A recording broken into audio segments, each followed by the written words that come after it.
Oke, baik saudara-saudara terkasih, kita menunggu ya, kita menunggu Rahma dulu ya, sambil dulu ya, kenapa dia belum masuk ya? Apakah ada gangguan signal ya? Ya.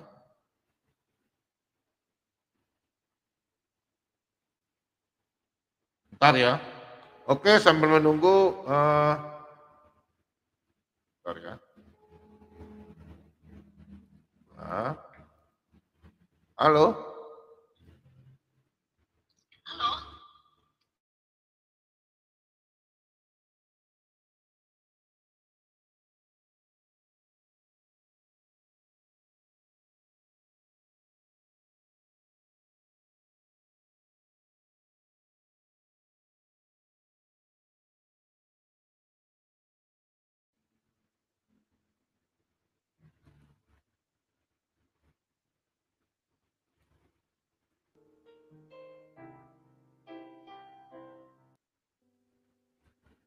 Baik kita ya, oke.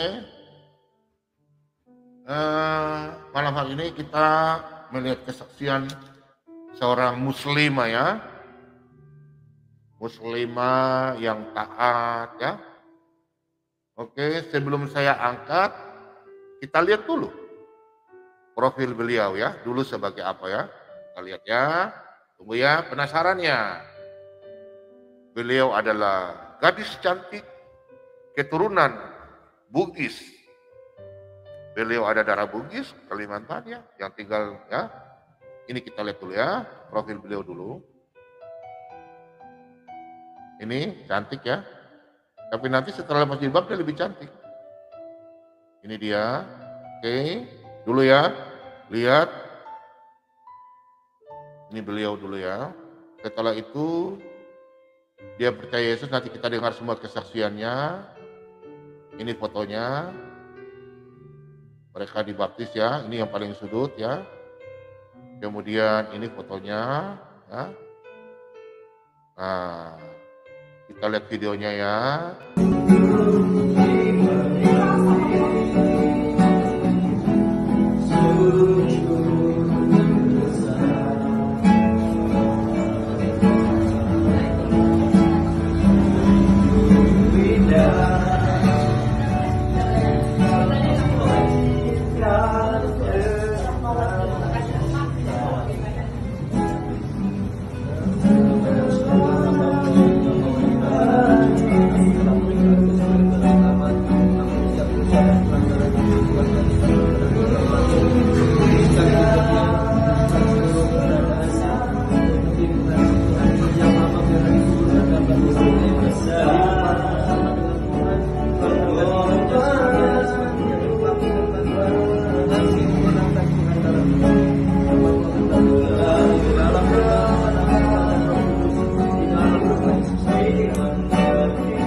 Sorry ya.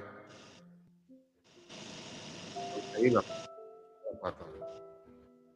Lupa ya. Sorry. Oke, selamat malam. Halo, selamat Halo. semuanya. Saya baru tahu ya. Oh jelas. Coba ulang. Shalom. Ya, terus coba bicara terus. Jelas ya Pak ya suara saya ya. Coba ya, teman-teman di rumah, coba ibu bicara dulu. Sebentar kita coba kasih pendapat sama orang ya, teman-teman di rumah. Coba bicara dulu. Bicara bilang sama saya ini asal saya. Apakah jelas suara saya? Kayaknya Kalau jelas tidak, ya. Coba. Saya bisa ganti headset yang lain karena ini saya pakai headset Bluetooth. Oh bagus. Mantap. Baik Pak. Tapi kayak putus ya. Puji Tuhan tadi kayak macam. Coba bilang puji Tuhan. Puji Tuhan. Ya mantap. Oke, bagus, sip. Oke, malam hari ini Adek, waktu semua saya serahkan, mau saksi 1 jam, mau 2 jam, terserah. Pokoknya cerita mulai dari dulu, ya nggak apa-apa. Ya, ini kita jangan malu bersaksi. Karena firman Tuhan katakan di dalam 2 Timotius 1 ayat yang ke-8, jangan kita malu bersaksi menyampaikan. Yang penting jangan kita merendahkan yang dulu-dulu, nggak usah ya. Kita bersaksi kenapa sampai kita Ibu Rahma percaya Yesus sebagai Tuhan dan Juru Selamat. Yang dulu jauh, mungkin tidak suka sama orang Kristen bagaimana ya kan. Sampai bagaimana sampai bisa mengaku Yesus sebagai Tuhan dan Juru Selamat. Oke? Baik, terima kasih kesempatannya. Apakah boleh saya nyanyikan satu lagu dulu? Boleh. Ya. Lagu barat atau lagu Indonesia? Lagu Indonesia. Oh iya, kalau lagu yang ada copyright jangan ya, nanti kasihan, nanti kita kena copyright ya. Nggak pakai musik toh? Tidak pakai musik. Oh pakai musik. Ini lagu sangat menguatkan saya.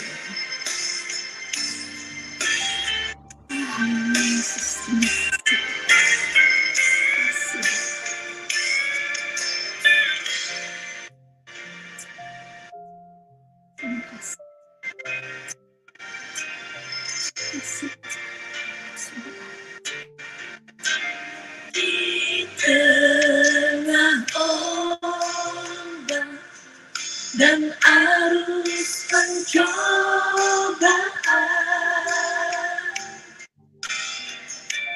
hampir terhilang tujuan arah hidupku.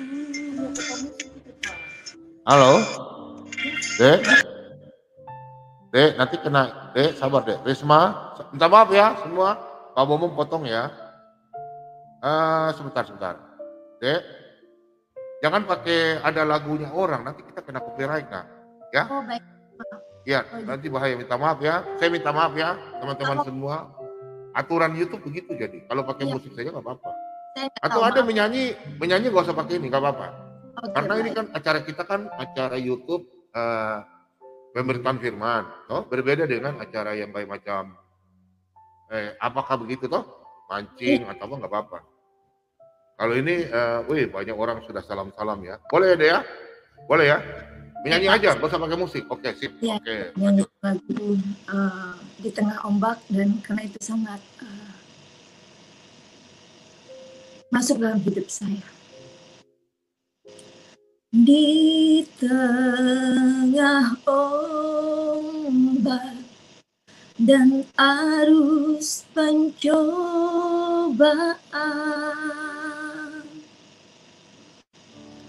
hampir terhilang tujuan arah hidupku.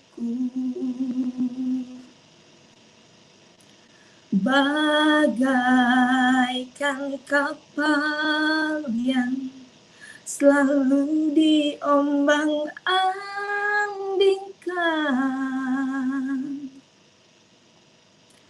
mengharap kasihnya seolah-olah tiada mampu. Yesus perhatikan kehidupan tiap orang yang sudah rusak dibetulkan dengan penuh kasih sayang.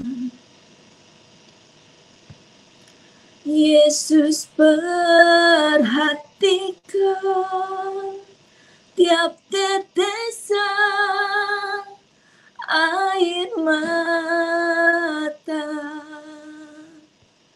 Dia mengenal hatimu yang penuh penyesalan dosa. Terima kasih Tuhan. Seperti yang telah dinyanyikan lagu ini, begitulah kehidupan saya dulu. Amin. Hampir terhilang, tapi Tuhan datang menyelamatkan hidup saya. Oleh karena kasih-Nya yang dinyatakan dalam hidup saya mengetahui bahwa saya berharga di mata Tuhan. Terima kasih Tuhan. Saya mengucap syukur kepada Tuhan telah memberikan kesempatan kepada saya, yang oleh kasih karunia-Nya telah menyelamatkan hidup saya. Terima kasih untuk Pak Bombong yang telah memberikan kesempatan. Amin, amin. Jadi karena channel ini telah memberikan ruangan untuk saya dapat bersaksi. Iya. Dan kiranya kesaksian ini dapat memberkati, dapat menguatkan saudara iman. Amin. Jadi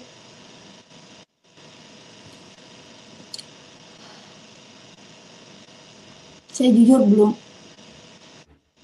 awalnya dulu saya pengen bersaksi dari tahun lalu, tapi setelah saya mencari channel-channel, saya nggak nemuin nomor handphone untuk saya dapat menghubungi channel itu untuk saya dapat bersaksi.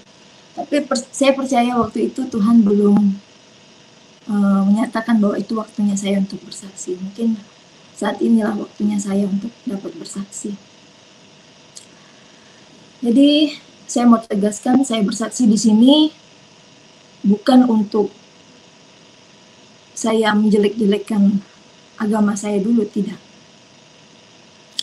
Saya bersaksi bukan untuk perdebatan.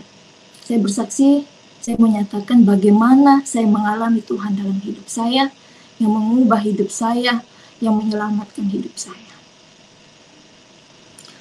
Pertama, kenapa saya harus bersaksi? Ada poin-poin yang saya mau tegaskan di sini.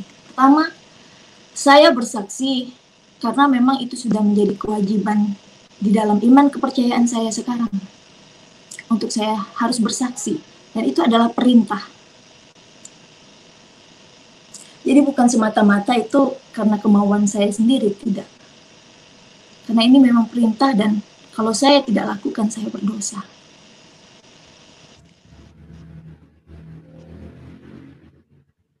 Jadi di dalam Matius 28 ayat 18 sampai dengan 20 berkata, Yesus berkata kepada mereka, "Kepadaku telah diberikan kuasa di surga dan di bumi. Maka dari itu jadikanlah semua bangsa muridku, dan baptislah mereka di dalam nama Bapa, Anak, dan Roh Kudus. Dan ajarlah mereka apa yang telah aku perintahkan kepadamu, dan ketahuilah aku menyertai engkau senantiasa sampai akhir zaman." Jujur sebenarnya, kalau ada yang bertanya, saya takut nggak sih untuk bersaksi? Jujur awalnya saya takut untuk bersaksi. Karena apa? Karena saya nggak pandai bicara. Saya nggak pandai untuk menyampaikan kata-kata. Saya takut untuk berbicara di hadapan publik, saya takut, jujur. Tapi seperti firman Tuhan yang tercatat di dalam Alkitab, di dalam Matius 28 ayat yang terakhir, di ayat 20 itu, Tuhan berkata, "Jangan takut, aku akan menyertai engkau sampai kesudahan akhir zaman." Dan itulah yang menjadi kekuatan saya untuk saya dapat bersaksi di tempat ini. Lalu yang kedua, saya boleh menjadi orang Kristen itu karena tuntunan dari Tuhan. Tuhan yang menuntun saya. Kalau dari diri saya sendiri rasanya nggak mungkin. Karena saya terlahir dari keluarga yang tidak percaya bahwa Yesus itu adalah Tuhan dan Juru Selamat. Jadi bulan 9 2019, pada saat itu saya hidup dalam keterpurukan. Ya, jadi kalau dalam keterpurukan saya pada saat itu rasanya saya pengen mati saja begitu. Saya datang kepada Tuhan saya pada saat itu. Saya berdoa. Saya bilang, "Tuhan, kenapa saya harus hidup seperti ini? Kalau saya hidup seperti ini, Saya hidup berdosa. Saat ada orang yang menyakiti saya memang tidak membalas orang itu. Tetapi saya menghancurkan diri saya. Kalau saya menghancurkan diri saya berbuat dosa, tempat saya di neraka, saya nggak mau. Saya bilang sama Tuhan saya, kalau gitu untuk apa Engkau ciptakan saya? Saya bilang, Tuhan, saya selalu berkata di dalam doa saya, ihdinas syiratal mustaqim, tunjukkanlah aku jalan yang benar. Tunjukkanlah aku jalan yang lurus. Lalu malamnya saya bermimpi, setelah saya berdoa malam itu, saya tidur, saya bermimpi, posisi saya itu seperti di tengah-tengah awan. Saya merasakan itu seperti nyata sekali dalam hidup saya, dalam mimpi saya itu. Saya seperti merasakan itu benar-benar nyata.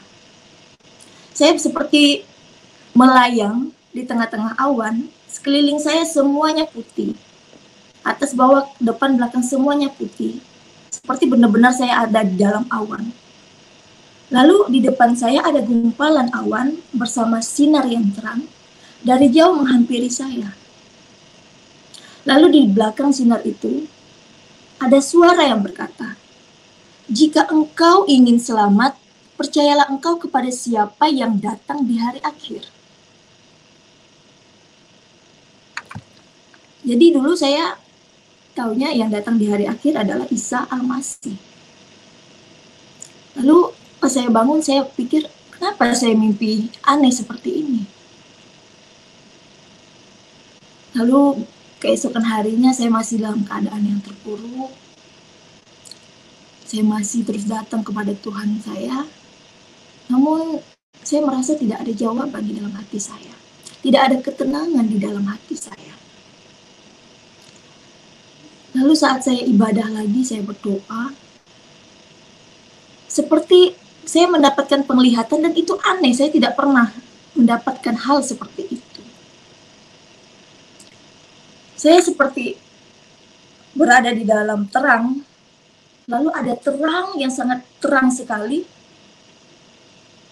berkata, jika engkau ingin selamat, ikutlah aku.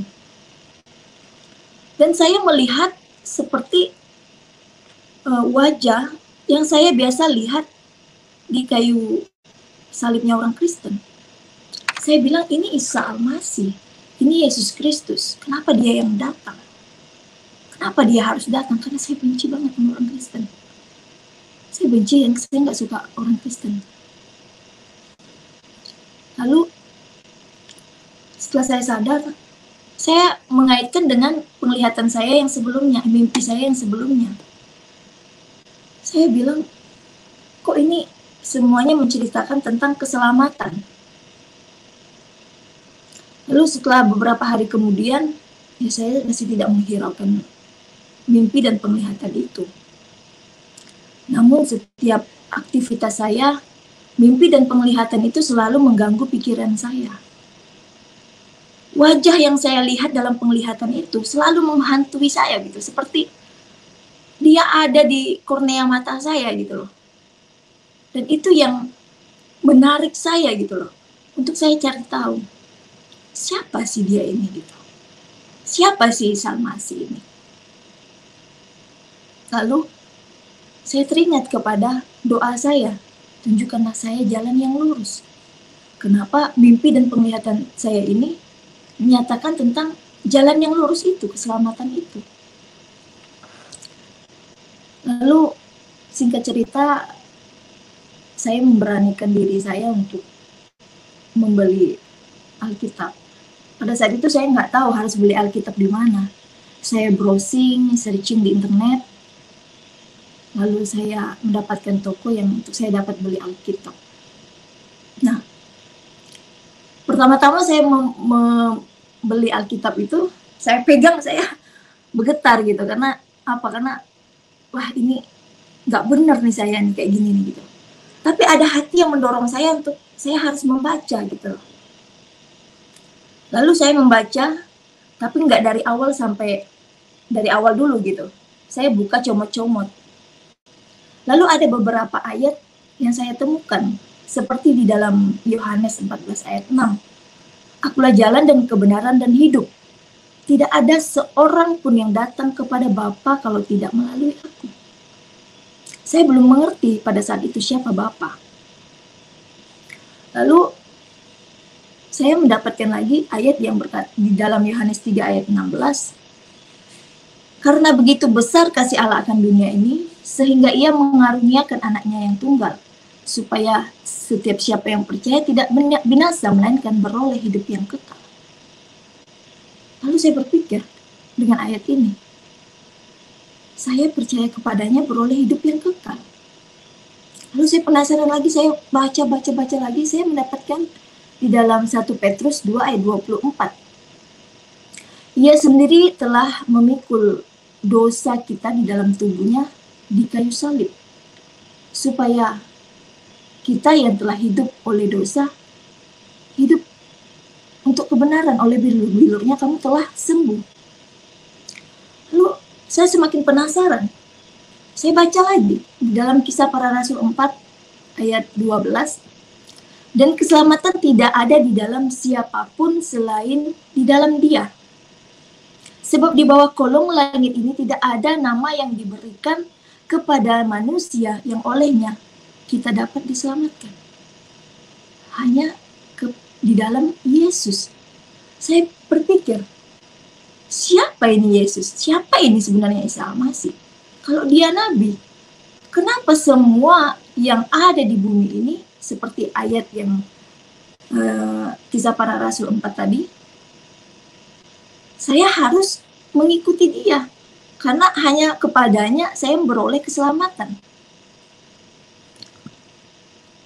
Jadi dulu saya kalau ada pas saya nonton, terus saya putar di TV, ada kalau hari Minggu itu suka ada siaran di TV gitu ya, khotbah-khotbahnya di gereja gitu. Saya bilang, terus dia ada yang khotbah itu tentang firman-firman gitu kan, munculkan ayat-ayat firman. Saya bilang dalam hati, apaan sih ini? Lalu saya pindahkan. Begitu juga kalau saya dalam perjalanan, saya lagi nyetil lagu gitu ya, terus tiba-tiba ada lagu rohani. Saya bilang, apaan sih ini lagu rohani? Saya anti banget gitu. Saya terus selalu pindahkan, karena memang saya ya anti banget sama yang namanya berbau-bau kekristenan gitu. Jadi perkataan firman yang saya baca di pertama kali saya membuka firman itu, membuka Alkitab itu tidak pernah saya dengar firman itu sebelumnya. Dikatakan di bawah kolong langit ini tidak ada nama yang dapat menyelamatkan, hanya nama Yesus. Saya berpikir, membuat saya semakin penasaran. Namun setelah saya membaca ayat itu, saya semakin semangat dan seperti memberi pengertian akan firman itu. Seperti ada yang memberi, yang mendorong bahwa ini loh firman ini gitu loh. Kamu harus membacanya gitu, ada dorongan gitu. Lalu akhirnya saya mulai membaca dari awal sampai, saya berniat gitu untuk membaca dari awal sampai akhir. Akhirnya saya mulai membaca dari awal. Namun saya pada saat itu bingung juga sama diri saya sendiri. Kenapa? Kok saya begini ya gitu? Kok saya bisa-bisanya ya baca firman Tuhan ini ya? Tetapi yang saya bingung kenapa nggak ada penolakan dalam diri saya. Seperti ada sesuatu yang menarik saya, mendorong saya secara kuat untuk membaca firman itu. Dan seperti yang mendorong saya itu yang mempunyai kuasa atas hidup saya.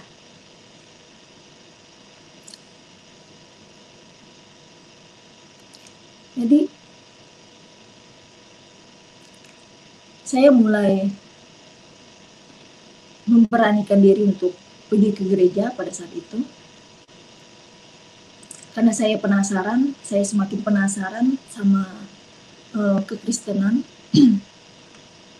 Saat pertama kali saya ke gereja, saya menemukan orang-orang yang memberi shalom kepada saya. Pada saat itu saya nggak ngerti apa itu shalom. Lalu saya melihat wajah-wajah orang itu penuh dengan kedamaian gitu. Lalu mereka menyuruh saya mengambil roti dan anggur, dan saya ambil. Saya nggak tahu roti dan anggur itu untuk apa dan melambangkan apa, saya nggak tahu. Lalu saya masuk ke dalam. Saya masih nggak tahu apa yang harus saya perbuat pada saat itu. Saya memperhatikan di sekeliling saya. Orang pada saat itu datang, saya melihat orang itu langsung begini, saya tahu mungkin mereka berdoa. Saya melihat mereka, memperhatikan mereka satu persatu. Lalu mulailah ibadah itu, mulai menyanyikan pujian, nyanyi-nyanyi pujian gitu. Nah, saat pertama kali saya mendengar lagu rohani di situ, seperti ada kuasa yang menjamah hati saya. Saya nggak tahu kata-kata itu menusuk hati saya gitu. Dan saya nggak bisa nahan air mata saya. Air mata itu mengalir ya pipi saya. Saya bilang, kenapa ini gitu? Saya merasakan seperti Tuhan itu ada bersama-sama saya. Padahal pada saat itu hidup saya dalam kacau. Saya harus memutuskan hal yang sangat berat dalam hidup saya. Tapi kok saat saya ada di situ, saya bersama orang-orang di situ, orang-orang itu saya mendengar memuji, memuliakan nama Tuhan. Saya merasakan Tuhan itu dekat. Tuhan itu seperti berkata begini, tenang gitu, ada aku gitu. Seperti ada yang menopang masalah dalam hidup saya. Sehingga saya merasakan beban itu diangkat gitu. Masalah yang saya hadapi itu seperti terangkat gitu. Seperti ada yang mengambilnya dari saya. Dan hati saya dipenuhi dengan kegembiraan yang tak pernah saya dapatkan selama ini.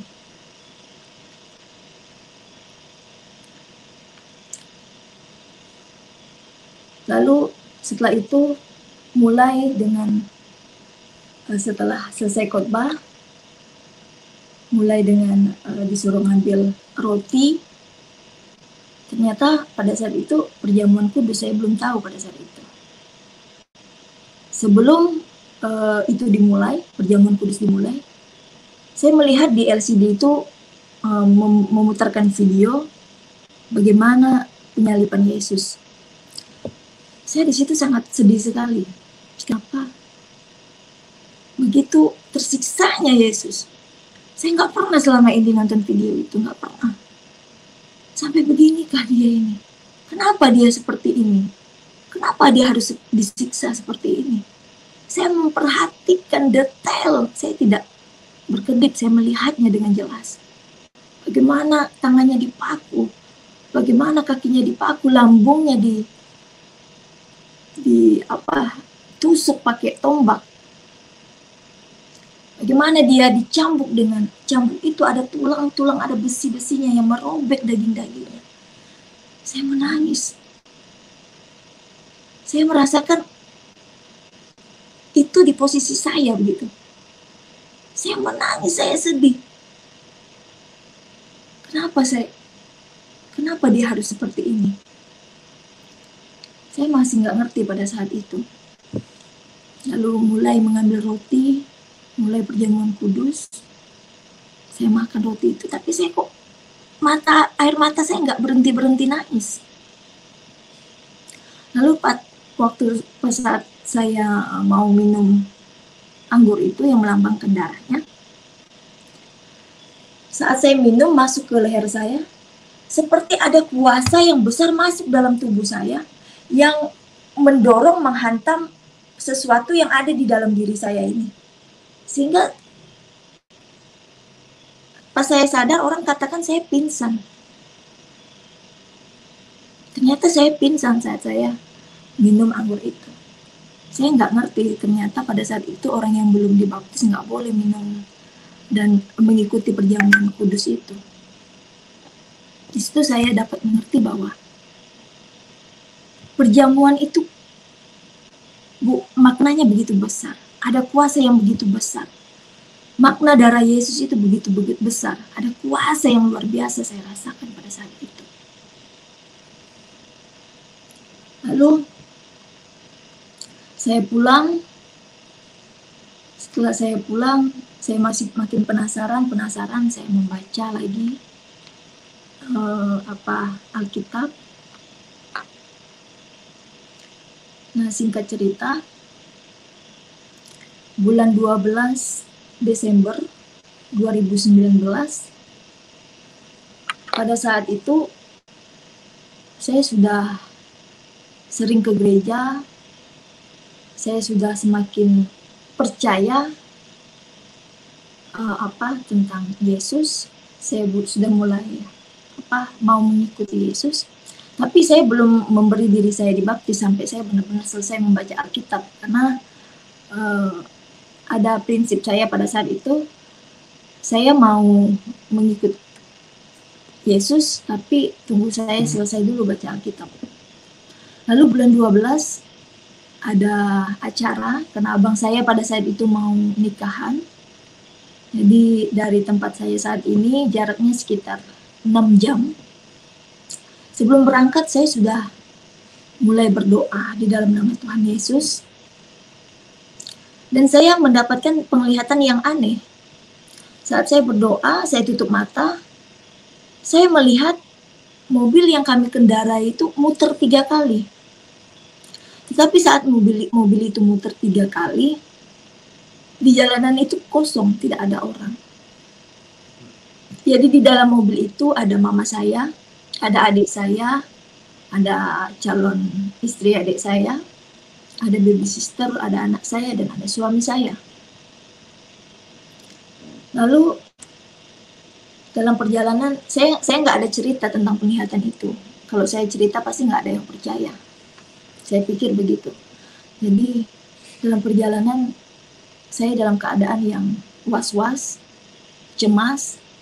Saya selalu katakan sama suami saya dalam perjalanan itu, "Pak, pelan-pelan, Pak." Karena suami saya ini kalau bawa mobil itu, kalau enggak habis itu gas diinjaknya nggak sah dia. Ngebutnya bukan main. Pokoknya dia mau cepet-cepet sampai aja gitu. Lalu suami saya bilang, "Tenang-tenang aja, duduk-duduk aja yang manis itu kan. Udah berdoa," katanya begitu. Ya, saya bilang, "Kalau nggak tahu aja apa yang udah saya alami," gitu. Nah, dalam pertengahan perjalanan, saat mobil itu melaju kencang, pokoknya gasnya itu habis diinjak. Apa yang saya lihat itu benar-benar terjadi. Mobil yang kami kendarai itu, ban belakangnya tiba-tiba meletus. Tinggal besinya aja bunyi bunyi besi itu dalam keadaan laju, bisa dibayangin. Dan itu benar-benar terjadi, mobil itu muter begini. Dan pada putaran yang ketiga, suami saya udah nggak bisa lagi mengendalikan setir. Dia cuma pegang itu jok kursi mobil. Lalu saya bilang, "Tuhan, kenapa apa yang saya lihat ini betul-betul terjadi?" Saya bilang, "Tuhan, kalau memang benar Engkau Tuhan, kalau memang benar Engkau Allah, Engkau Juru Selamat, selamatkan saya. Maka seumur hidup saya akan melayani Engkau." Saya katakan seperti itu. Lalu saya peluk anak saya yang pada saat itu masih umur 2 tahun, yang paling kecil itu. Saya bilang, "Di dalam nama Tuhan Yesus, dalam nama Tuhan Yesus." Bayangin mobil yang udah, ini aspal ya, aspal. Mobil yang udah mau nyium aspal, bisa langsung tegak begini. Saya melihat bukan ada tangannya, tetapi seperti ada tangan yang besar memegang mobil itu seperti, jadi mobil itu lurus. Mobil itu bannya lurus semuanya. Tidak ada ke kanan, tidak ada ke kiri, berhenti. seperti diparkirkan dengan tukang parkir yang ahli begitu. Lalu sampai kami keluar dari mobil, semuanya pada bergetar semua kakinya. Lalu orang-orang datang, warga-warga situ datang. Namun setelah mobil itu berhenti, mobil baru lewat, ponton-ponton semua baru lewat. Saya tidak bisa membayangkan kalau pada saat itu ponton lewat, kami semua pasti mati. Kalau kemarin ada kecelakaan artis suami istri itu masih ada yang selamat. Kalau kemarin bukan pekerjaan Tuhan, kami semua mati. Tidak akan ada yang selamat. Lalu mereka bilang, warga-warga di situ mendatangi kami dan berkata, wah hebat ini, yang nyetirnya hebat bapak ini katanya. Suami saya bilang, bukan saya, ini adalah Tuhan. Dan saya juga berkata dalam hati saya, ini pekerjaan Tuhan. Karena memang setir itu tidak dapat dikendalikan lagi. Nggak ada kok yang megang setir. Suami saya megang nginjak mobil, kursi mobil. Jadi itu saya merasakan mujizat Tuhan luar biasa dalam hidup saya. Tidak pernah saya mengalami hal seperti itu. Mujizat Tuhan nyata-nyata di dalam hidup saya. Saya melihat begitu besar kasih Allah akan hidup saya. Saya tidak bisa bayangkan kalau pada saat itu saya tidak diselamatkan Tuhan, pasti tempat saya kekal di neraka. Karena pada saat itu saya belum dibaptis. Lalu akhirnya singkat cerita, saya berani menyatakan bahwa saya mau dibaptis. Terus sampainya kami pulang lagi, saya bilang saya mau dibaptis. Lalu pada saat itu gereja belum, bulan 12 itu belum ada baptisan karena memang sudah lewat. Jadi ada jadwal baptisan itu bulan Januari 2020. Nah, tepat di 26 Januari 2020 jam 9:58 saya dibaptis. Dan saya mengaku Yesus adalah Tuhan dan Juru Selamat saya secara pribadi. Begitu banyak yang saya alami bersama Tuhan. Setelah saya dibaptis, saya merasakan sesuatu terangkat dalam diri saya. Saya merasakan diri saya itu ringan sekali begitu. Lalu setelah dibaptis, pulangnya saya masih membaca Alkitab. Walaupun sebenarnya saat saya membaca Alkitab itu, wah luar biasa, banyak sekali tantangan. Kembali ke belakang, sebelum saya dibaptis, itu banyak sekali hal-hal terjadi. Jadi saya banyak sekali diganggu oleh kuasa-kuasa kegelapan. Saat saya mulai berdoa di dalam nama Tuhan Yesus, saat saya menutup mata, seperti ada iblis yang punya tanduk gitu loh. Badannya besar hitam, ada di depan muka saya gitu loh. Dan menyatakan dan mengganggu saya gitu loh. Dan akhirnya pada saat itu iman saya belum kuat. Akhirnya saya buka mata. Lalu anak saya juga diganggu, bukan cuma saya. Anak saya yang pertama itu dia mimpi 3 malam berjurut-jurut, mimpi yang sama. Dia bertemu dengan tuyul, dia bilang. Dia bertemu dengan iblis yang ada tanduknya, sama ciri-ciri yang saya lihat. Dan anak saya yang kecil, yang paling kecil pada saat itu, umur 2 tahun juga diganggu. Jadi setiap jam 1 malam, dia selalu terbangun sendiri, dengan matanya yang terpejam.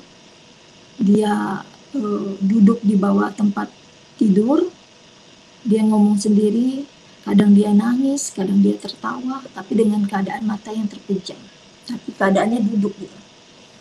Dan banyak sekali asap-asap hitam yang melintas di kamar-kamar saya gitu. Dan saya tahu itu kuasa-kuasa iblis yang tidak terima kalau saya ingin diselamatkan. Lalu singkat cerita kembali lagi, setelah saya dibaptis itu, 4 bulan setelah saya dibaptis, saya masih belum membuka diri karena saya masih belajar. Saya masih membaca Alkitab, teruskan membaca Alkitab. Lalu saya mendapatkan ayat yang berkata, jika engkau tidak mengakui aku, maka Bapa di surga juga tidak akan mengakui saya. Saya berpikir, percuma saya setiap hari berdoa Bapa kami yang di surga. Percuma saya berkata, ampunilah dosa saya seperti saya mengampuni. Dan percuma saya bilang mengaku bahwa dia Tuhan kalau saya tidak mengakui di hadapan orang lain. Dan dengan ayat itulah saya mulai beranikan diri, membuka diri bahwa saya sudah menjadi pengikut Kristus. Pada saat itu yang saya pikirkan, ya bagaimana ya kalau keluarga saya tahu, bagaimana ya kalau teman-teman saya tahu gitu. Ya memang saya masih dalam proses pada saat itu. Lalu 4 bulan setelah saya dibaptis, saya membuka diri dengan saya mulai mengupload, men-share firman-firman di dalam Alkitab, ya supaya mereka tahu bahwa saya sudah menjadi pengikut Kristus. Dan akhirnya mama saya, keluarga saya semua melihat status saya yang saya upload, dan ketahuan saya sudah menjadi orang Kristen. Dan saya dipanggil ke rumah mama saya. Saya dipanggil, saya datang. Dan pada saat itu saya sudah selesai membaca Alkitab. Dan banyak ayat-ayat Alkitab yang menguatkan saya.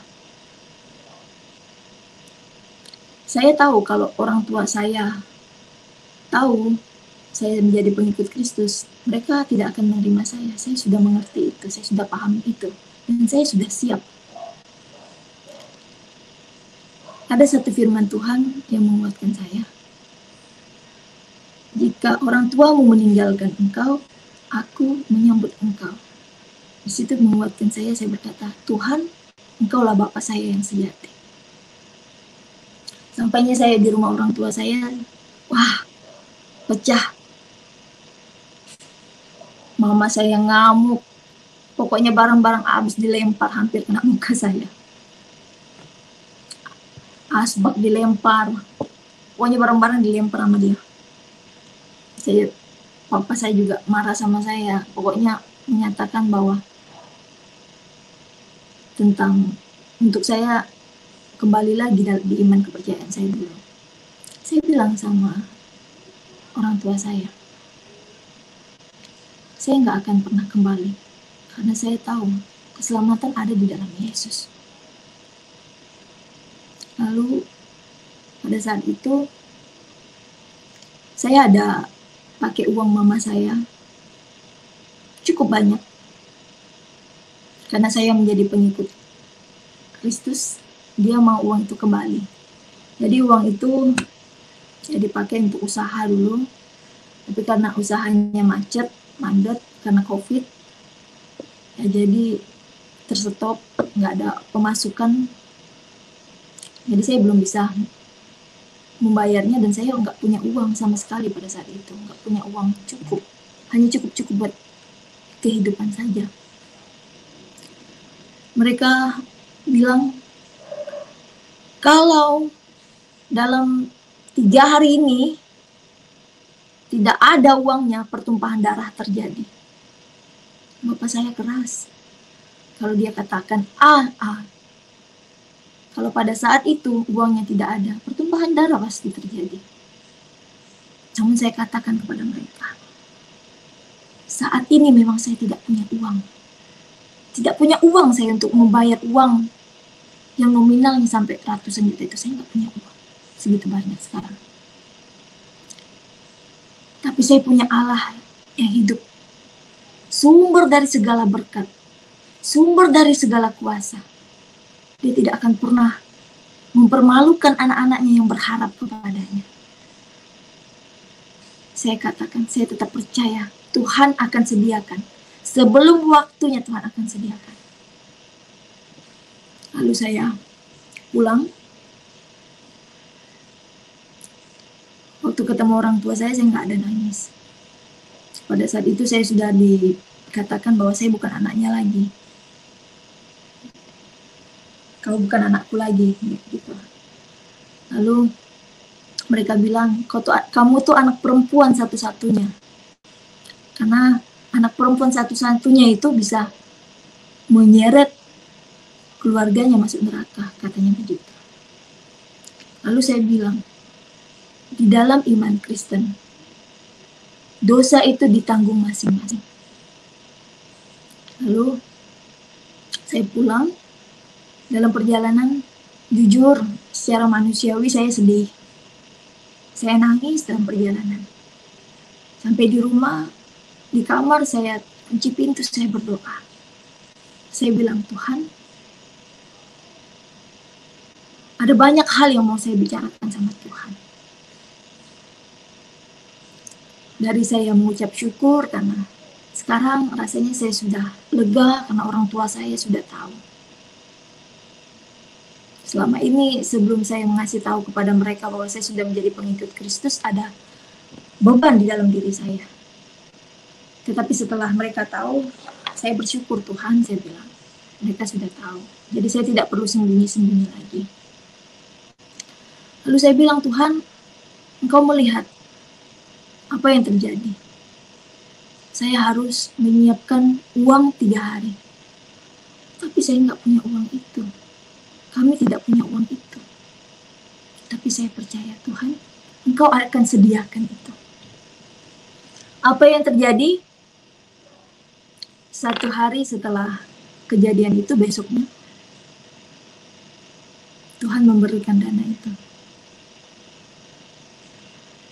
Dan rasanya nggak mungkin gitu loh.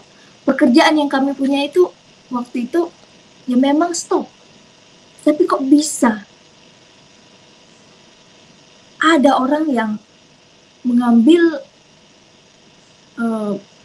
memberi pekerjaan sehingga kami boleh mendapatkan dana itu. Saya percaya itu semua pekerjaan Tuhan. Tidak ada sesuatu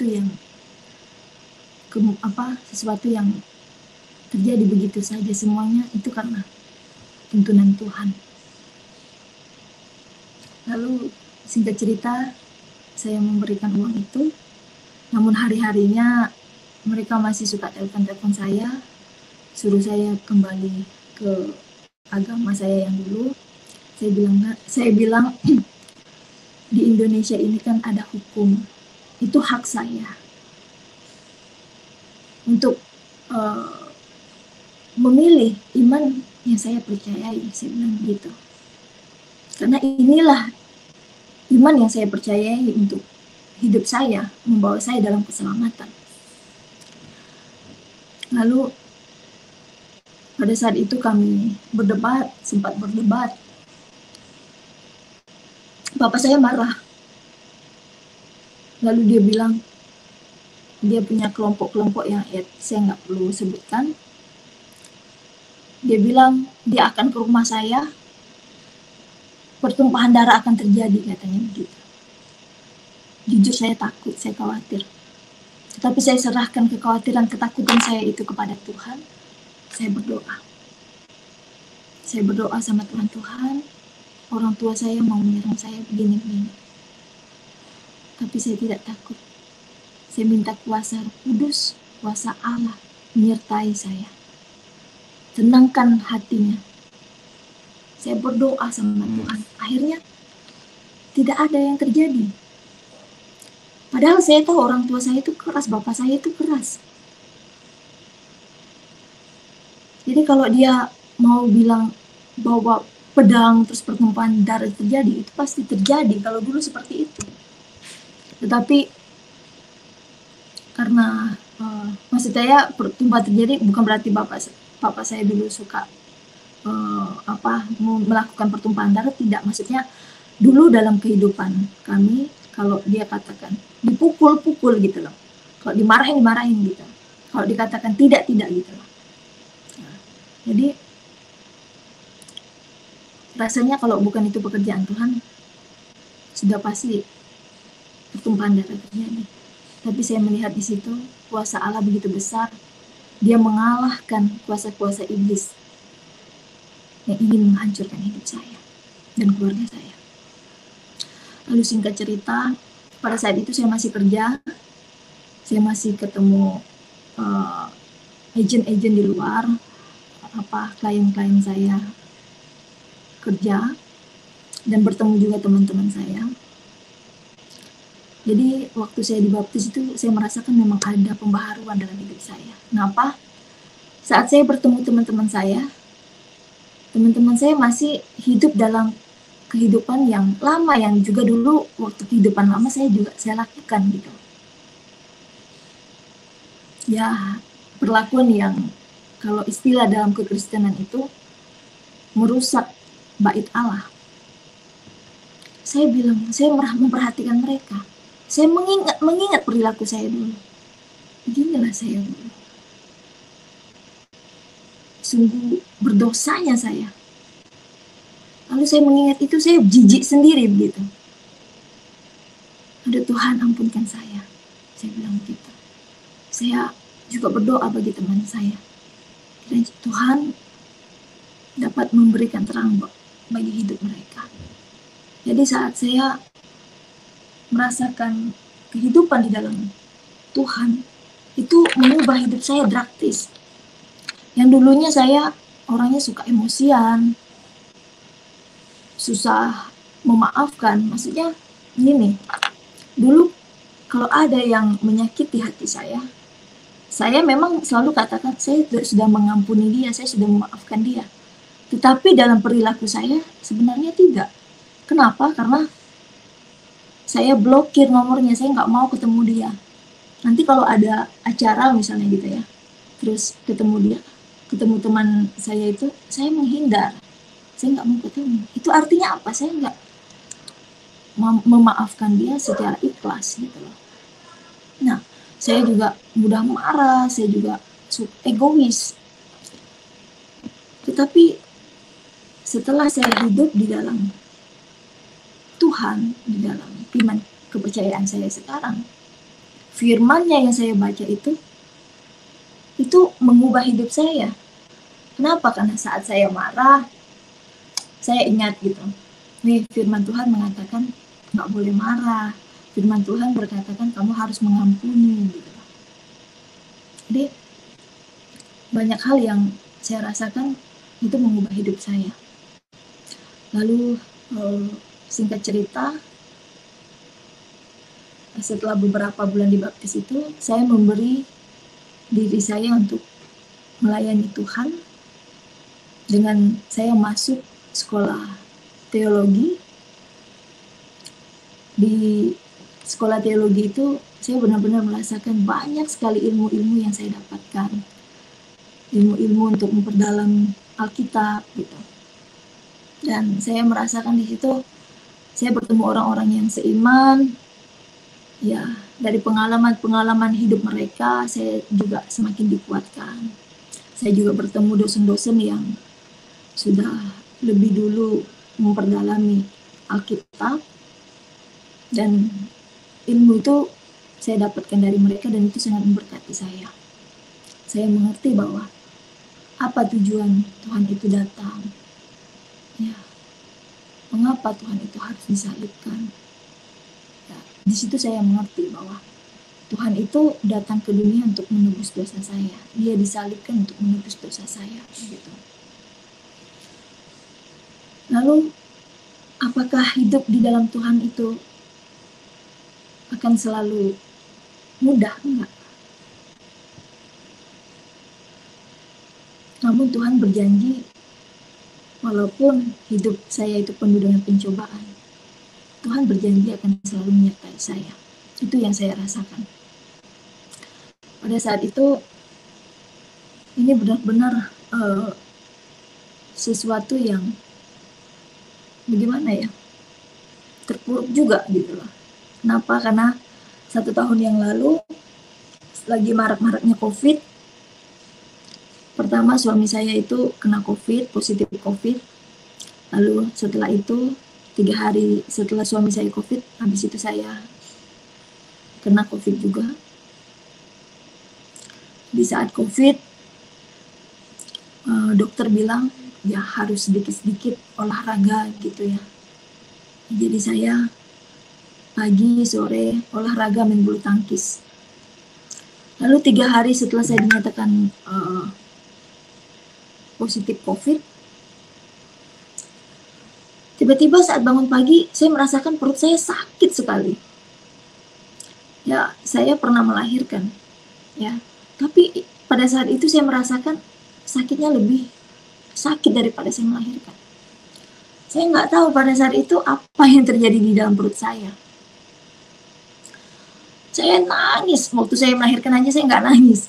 Tapi pada saat itu saya nangis sakit-sakitnya, saya teriak, Tuhan tolong saya. Saya rasa merenggang nyawa gitu. Lalu di rumah ada saudara juga yang menolong, dia bisa ngurut. Lalu diurutnya lah perut saya. Saya pikir ini saya masuk angin. Tanpa tahu apa yang terjadi di perut saya, diurut aja itu perut saya. Nah, sebentar saya ngecas ini dulu. Maaf. Ya, dicas dulu nggak apa-apa.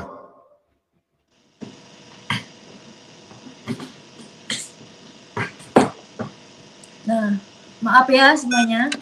Saya ngomong juga agak lambat. Maaf. Jadi sampai di mana tadi ya? Maaf Pak, saya suka blank. Tadi sampai di mana ya? Bagaimana? Tadi sampai di mana ya saya cerita? Saya lupa lagi. Enggak saya lagi kerja ini jadi. Nggak apa-apa, lanjut aja. Pelan-pelan aja. Pokoknya kesaksian, lanjut aja nggak apa-apa. Ya. Lalu tentang Tadi sakit tadi. ibu bilang punya perut sakit tadi. Iya, tentang sakit. Lalu tahu apa yang terjadi di perut saya itu, yang di rumah yang nolong saya itu kan bisa ngurut. Lalu diurut perut saya. Kalau bahasa di tempat kami ini namanya diangkel. Kalau tempat Bapak apa namanya tuh?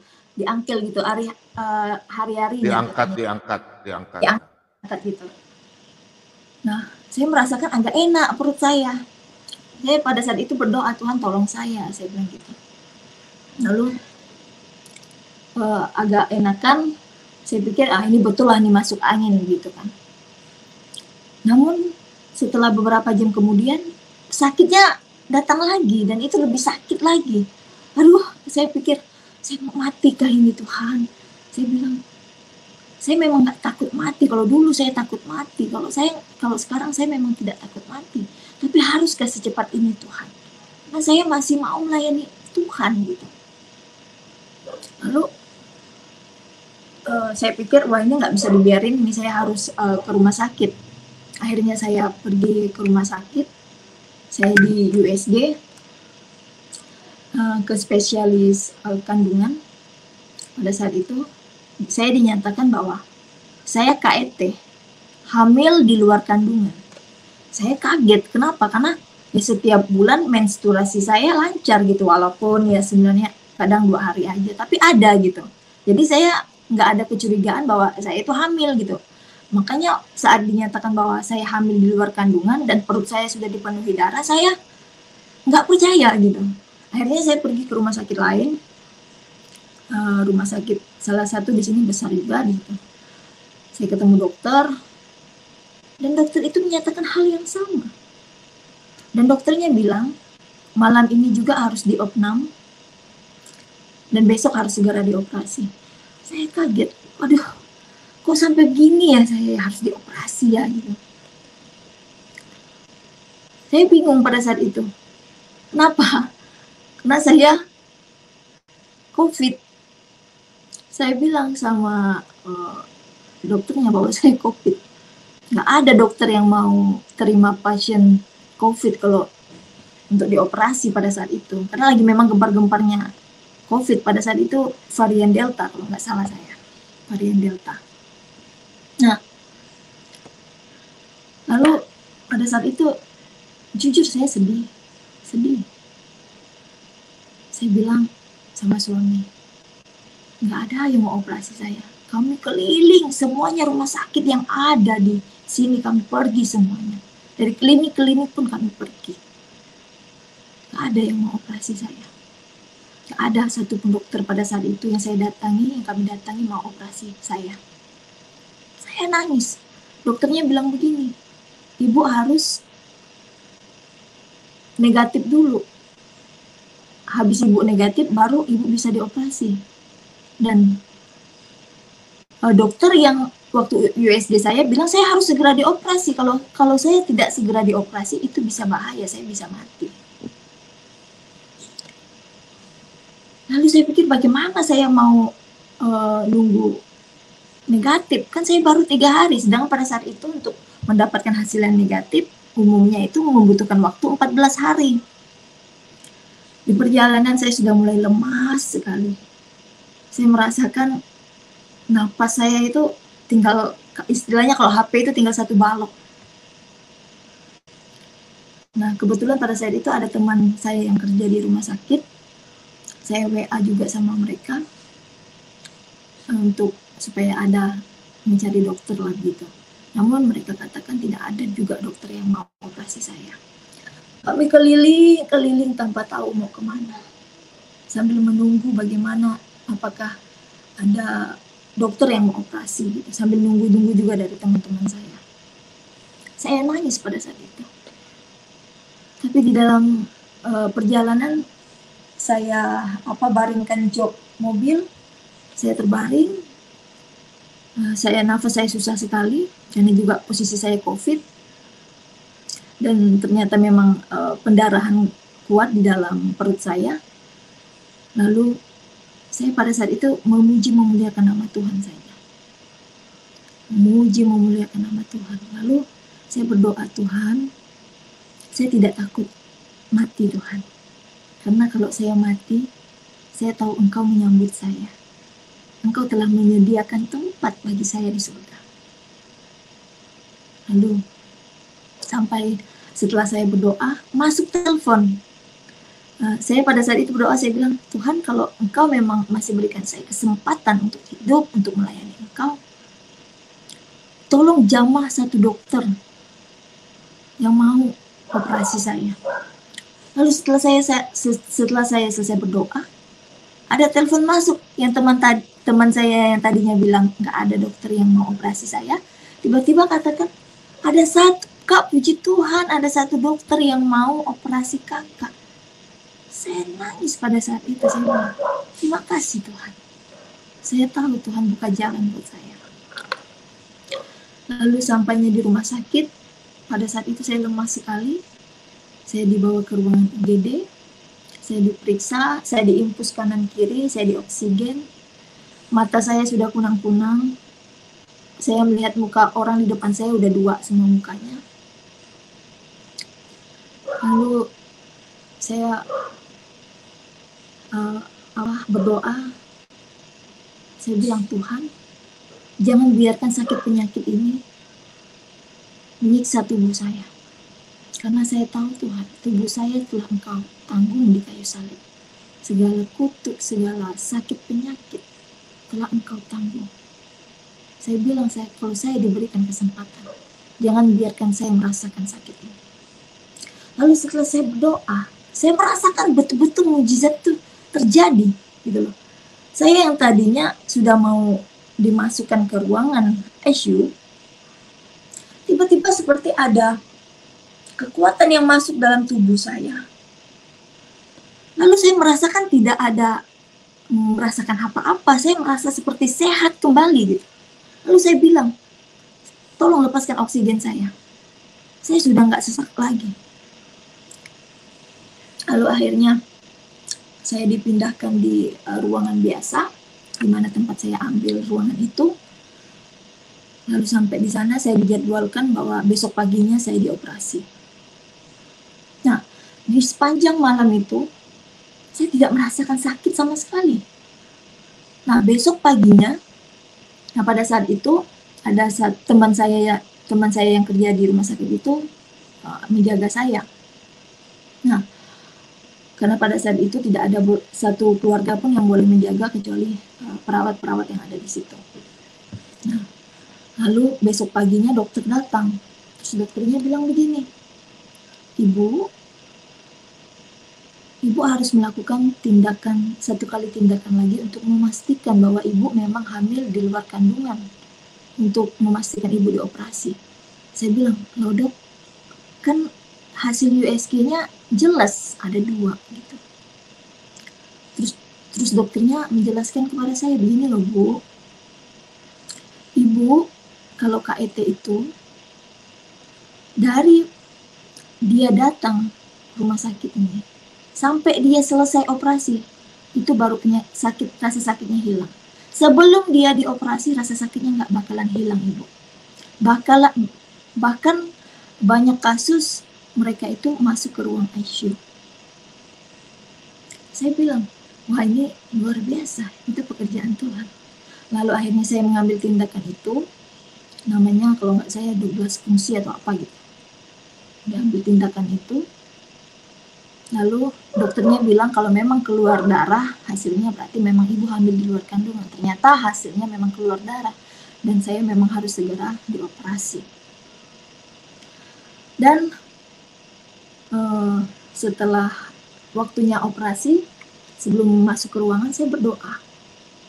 Saya bilang, Tuhan, saya nggak takut operasi. Karena saya tahu kalau Tuhan memberikan jalan untuk ada dokter yang mau operasi saya. Padahal di waktu-waktu yang seperti ini, dalam posisi saya COVID, nggak mungkin ada yang dokter mau operasi saya. Kalau ada yang mau operasi saya, berarti Tuhan mau selamatkan saya. Jadi di situ saya kuat gitu, menguatkan saya. Lalu sampainya di ruangan operasi, saya berdoa. Jadi pada saat itu saya dioperasi setengah, jadi dari pinggang ke bawah itu tidak merasakan apa-apa, tetapi dari pinggang ke atas saya masih sadar, walaupun kunang-kunang begitu pemandangan. Dokter, perawat yang berbicara saya masih dengar.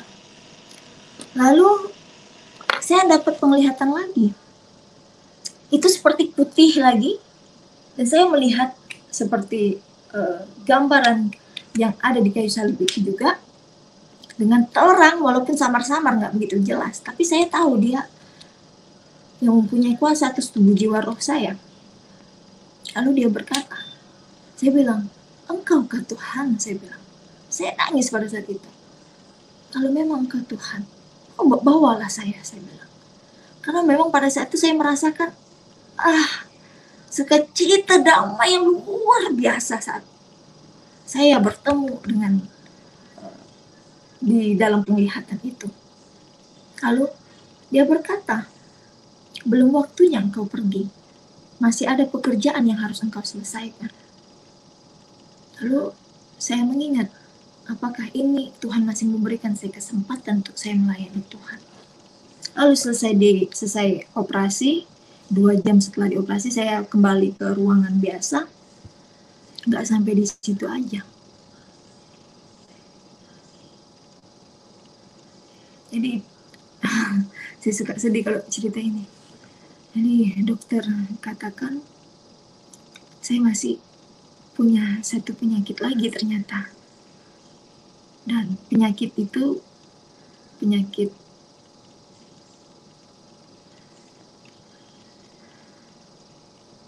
nggak ada obatnya. Penyakit kanker yang saya alami pada saat itu. Dan dokter tidak bisa memastikan kapan umur saya. Jujur pada saat itu secara manusia saya sedih. Saya nangis. Kemudian setelah saya ingat lagi tentang penglihatan di ruangan operasi itu, saya tahu Tuhan masih berikan saya kesempatan. dan itu menguatkan saya. Akhirnya singkat cerita pulang ke rumah, saya masih dalam keadaan COVID, jadi saya harus isolasi mandiri di kamar sendiri. Intimidasi iblis itu datang. Ya, ada ingatan yang secara medis itu membuat saya, saya sebentar lagi mati gitu. Secara manusia ada rasa takut itu juga, dan itu kadang datang gitu loh. Dan membuat saya sedih, nangis terus, dan saya mengingat dosa-dosa saya yang dulu. Padahal dosa-dosa itu telah saya ungkapkan, sudah saya akui di hadapan Tuhan. Lalu akhirnya saya nggak tahu saya udah ngomong sama Tuhan, tapi saya perlu ada orang yang bisa menguatkan saya. Akhirnya saya chat ibu rohani saya, ibu gembala, dan pada saat itu salah satu ibu rohani saya itu adalah dosen di STT juga. Saya ceritakan dan mereka menguatkan saya. Ada firman yang diberikan, yaitu dia telah memikul dosa saya di kayu salib. Ya, jadi dengan bilu-bilunya saya telah sembuh. Dan ada firman juga yang mengatakan, jika engkau mengakui dosamu, maka Ia adalah setia dan adil. Ia akan mengampuni dosamu dan menyucikan engkau dari segala kejahatan. Dan itu menguatkan saya. Jadi dikatakan bahwa intimidasi iblis itu memang harus diusir. Kalau nggak diusir, dia bakalan ganggu saya terus. Akhirnya setelah saya sharing sama ibu rohani saya itu, saya seperti semangat lagi gitu. Nah, saya rajin membaca Alkitab lagi. Dan saya baca di dalam ratapan pada saat itu bahwa Tuhan itu ada di pihak saya gitu. Jadi saya nggak perlu takut. Lalu singkat cerita, setelah saya sembuh, saya mulai semangat lagi melayani Tuhan. Saya semangat kuliah. Lalu pada saat itu setelah itu saya selesai membaca Alkitab, saya berdoa, Tuhan, Engkau telah menyelamatkan saya. Saya mau katakan, saya nggak akan mati, saya akan hidup. Saya akan memberitakan pekerjaan-pekerjaan Tuhan yang besar. Lalu saya menyatakan, saya sehat, saya sembuh, saya kuat. Saya nyatakan terus seperti itu, saya mau melayani Tuhan. Jadi itu menjadi doktrin buat saya, untuk saya semangat gitu. Nah, saya bilang sama Tuhan pada saat itu, saya berdoa, Tuhan, saya mau taat akan panggilan Tuhan, saya mau peka akan suara Tuhan. Pada saat itu saya berdoa, saat saya mau sebelum tidur saya berdoa, doa syafaat juga. Lalu tiba-tiba waktu saya berdoa, saya diberi penglihatan muka teman saya yang selama ini ya saya udah jarang ketemu gitu loh. Dan saya tahu teman saya itu agamanya sama dengan agama saya dulu. Nah, saya bilang, terus timbul di dalam hati saya seperti ini, jenguk dia gitu, besok jenguk dia. Lalu karena tadinya saya sudah berdoa, saya mau taat sama suara Tuhan, saya mau taat akan panggilan Tuhan, saya beranikan diri, saya bilang kalau memang ini kehendak Tuhan, saya akan pergi gitu. Walaupun sebenarnya saya belum tahu bagaimana cara menyampaikan kebenaran itu gitu. Tapi saya beranikan diri, saya berdoa. Besoknya saya pergi ke rumah teman saya itu, saya janjian dulu. Dan kagetnya saya, sampai di rumahnya ternyata dia sakit. Pada saat itu dia kena gagal ginjal dan harus segera dioperasi. Karena pada saat itu rumah sakit penuh semua karena memang dalam keadaan COVID parah pada saat itu. Jadi dia nunggu antrian untuk dioperasi. Nah, Saya melihat dia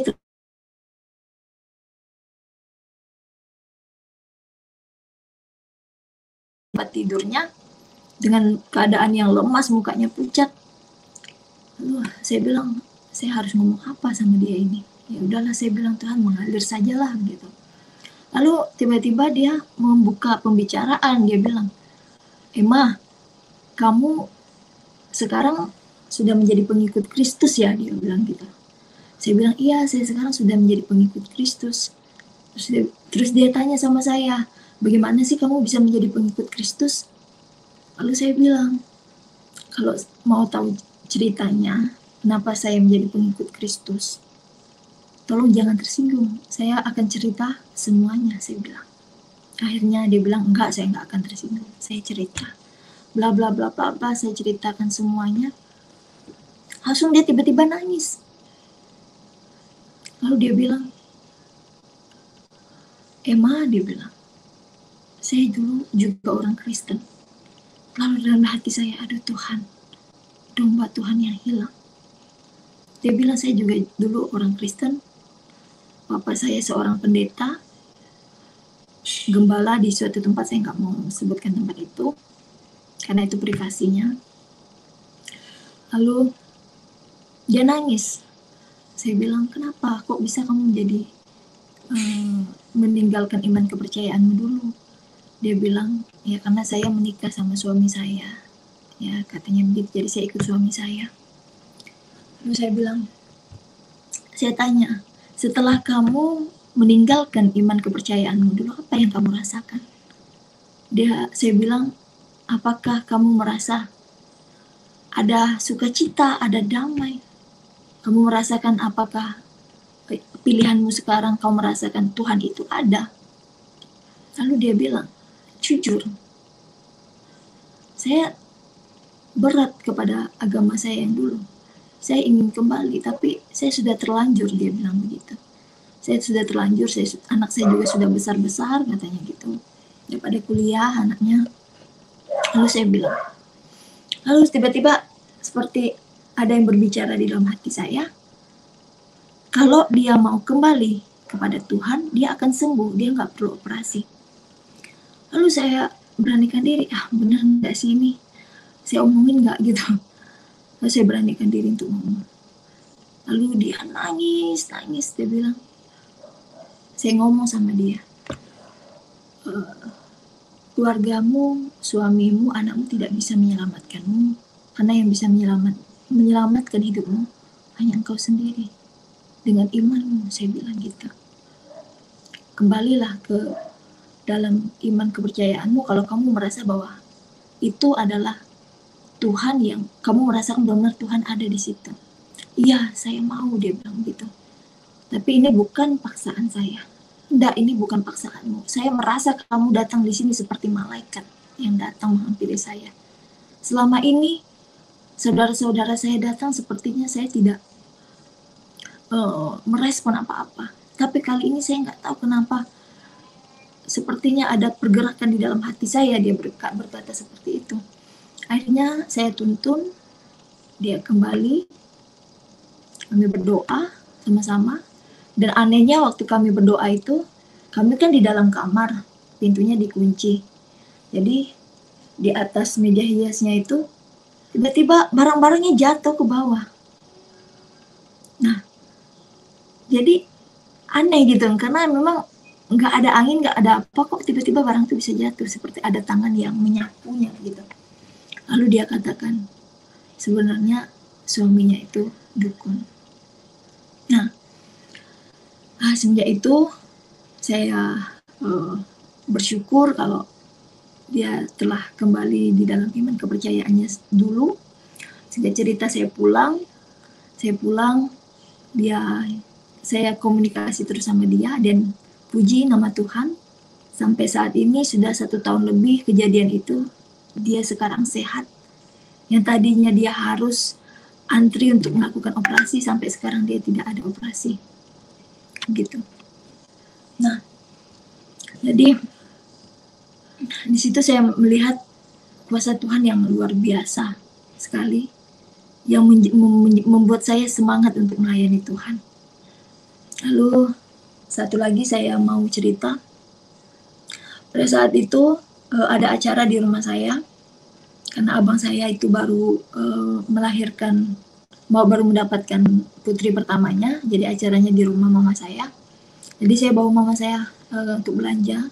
Pada saat itu papa saya lagi sakit, lagi diare dan asam lambungnya kambuh. Saya bilang ayolah bawa ke rumah sakit, tapi dia nggak mau. Dia bilang saya lagi minum obat herbal gitu.